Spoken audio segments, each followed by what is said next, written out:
जिस मर्यादा में नारी रहे तो उस घर में संपदा नहीं घटती, उस घर की संपदा को समाप्त नहीं किया जा सकता। चार मर्यादा माता लक्ष्मी, मां सरस्वती के सामने माता पार्वती जी से पूछ रही, वो मर्यादा है कौन सी जिस मर्यादा के बल पर एक जो घर बसता है, घर जो बसाया जाता है, उस घर में सुख, सौभाग्य, संपदा, सत्ता, वैभव, प्रतिष्ठा, यश, कीर्ति, आरोग्यता, ये सब वहां रहे।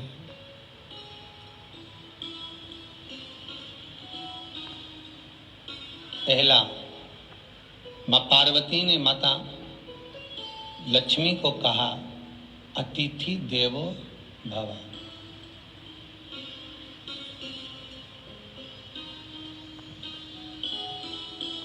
हमारे दरवाजे पर जब कोई अतिथि आए, हमारे दरवाजे पर कोई मेहमान आए, तो हम उसका आदर करें। परिवार के लोग जो आदर कर रहे हैं वो अपनी जगह पर है, भाई आदर कर रहा है वो अपनी जगह पर है, जेठ आदर कर रहा है वो अपनी जगह पर है, देवर मान सम्मान दे रहा है वो अपनी जगह पर है।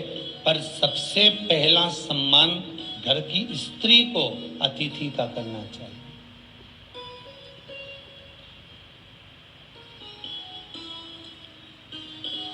सास के मेहमान आ गए, पहचान वाले, बहुवन मालूम पड़े अपने कमरे में बैठी हुई है। मेहमानों ने आकर पूछ लिया, क्यों बहू नहीं दिख रही? बस आ रही होगी। सास गई, रसोई घर में से पानी लाकर पिला दिया। फिर मेहमानों ने पूछा, बहू नहीं दिख रही? बस आती होगी। 2 बार सास ने गिलास भी गिरा दिया कि एक आध तो आ जाओ रही ऊपर से, पर नहीं। जब सास ने चाय रख दी और चाय रखकर सास फिर लेकर आई, तो बहुओं के मन में आया, चलो सास ने चाय बना दी है, खुशबू ऊपर आ गई है, अब चलते हैं। और बहू फिर नीचे आई, जो मौसी आई थी, काकी आई थी, बुआ आई थी, चाची आई थी, उनको प्रणाम करा और अंदर जाकर चाय जो बनी थी उसको पिया।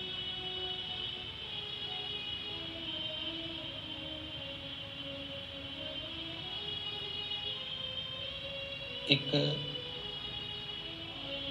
गरुड़ पुराण में लिखा है, 94 तरह के नरक में एक नरक है जो दरवाजे पर आए हुए अतिथि का सम्मान नहीं करता, उसको जल नहीं पिलाता, उसका मान सम्मान नहीं देता, उसका आतिथ्य नहीं देता, उसके लिए भी एक नरक रखा गया है।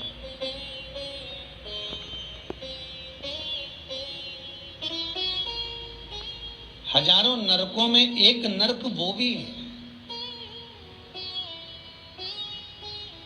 जिसका हमने आतिथ्य ना करा। मेरा बहुओं से निवेदन है, सास के रिश्तेदार आए तो आप उनका भी आदर करिए, और आपके रिश्तेदार आए तो आप उनका भी आदर करिए। जेठानी के रिश्तेदार आए तो आप उनका भी आदर करिए, और देवरानी के रिश्तेदार आए तो आप उनका भी आदर करिए। आप किसी न किसी रूप में जो अतिथि आया है वो न जेठ का है, न देवर का है, न वो सास का है, अतिथि घर का है, किसी एक व्यक्ति का अतिथि नहीं है।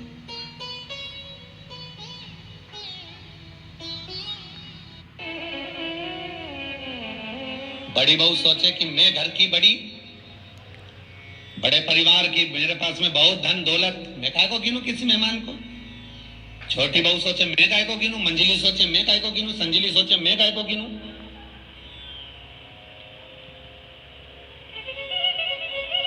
तुम्हारे माँ बाप आए, सास अगर तुम्हारे पिता से, तुम्हारी माता से बात ना करे, देवरानी बात ना करे, जेठानी बात ना करे, तो तुम्हें कैसा लगेगा कि तुम्हारे माँ बाप आए और किसी ने सम्मान नहीं करा। उसी तरह सास के रिश्तेदार आए तुम सम्मान नहीं करोगी तो उसको कैसा लगेगा? फिर तुम्हारे घर के आए, वो सम्मान न करे तो तुम्हें कैसा लगेगा? आतिथ्य, घर में कोई भी आए वो सबके लिए। दूसरा क्रम बताया, घर के दरवाजे पर जो तुलसी का पौधा होता है, जीवन में सबसे पहले अगर दुख आता है, तकलीफ आती है, कष्ट आता है, बीमारी आती है, रोग आता है, कोई बड़ा घटना घटने वाली होती है, कोई बड़ा कष्ट आने वाला होता है, तो लक्ष्मी जी से माता पार्वती कह रही है, घर में जो तुलसी का पौधा होता है सबसे पहले घात उसी पर होती है। तुलसी का पौधा सूख जाता है, समाप्त हो जाता है, उसके डालियां मुरझा जाती हैं, नीचे लटक जाती है, मंजरी झुक जाती है, या तुलसी के कुंडे में जो मिट्टी है उसमें फफूंद पड़ जाती है।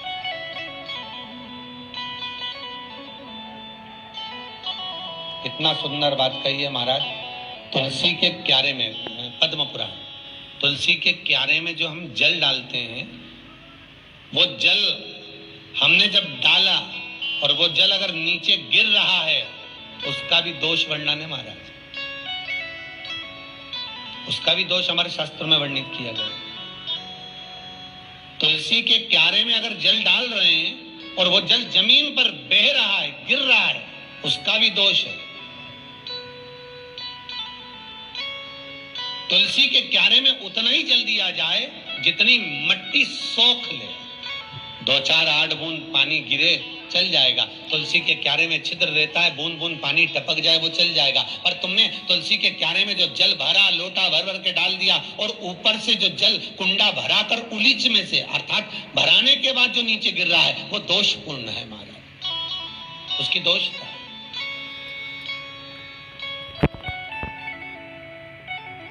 वो दोष देने, तो लक्ष्मी से माता पार्वती जी कह रही हैं कि दूसरा क्रम है घर में वैभव, लक्ष्मी, संपदा, प्रतिष्ठा, यश, आरोग्य को पाने के लिए तुलसी के क्यारे की आराधना, तुलसी के कुंड को नमन करना। तीसरा क्रम कहा, घर में चाहे नल लगा हो, चाहे आरओ का प्लांट लगाओ, पानी का, घर में छोटा छोटा आरओ प्लांट लगा लेता है, फिर भी घर के अंदर रसोई घर में एक छोटा सा मटका, मटका नहीं तो हंडा, हंडा नहीं तो बाल्टी, बाल्टी नहीं तो कलसा, पानी का भरा हुआ जो नारी रखती है, दूसरे दिन उस पानी को बाहर ढोल कर फिर वापस धोकर भर लेती। मटका रोज धुलता है, हंडा रोज धुलता है, प्रतिदिन धुलता है। जितना जल उस पात्र में रहता है, भरता है, ऐसे ही घर में संपदा बढ़ती। 3 क्रम बढ़ता। चौथा, नारी के मस्तक पर जो चीर होता है, ये पूर्वज, इसी चीर से कथा प्रारंभ हुई थी और वहीं पर पहुंच गई। लक्ष्मी पार्वती के संवाद पर चल रही है महाराज।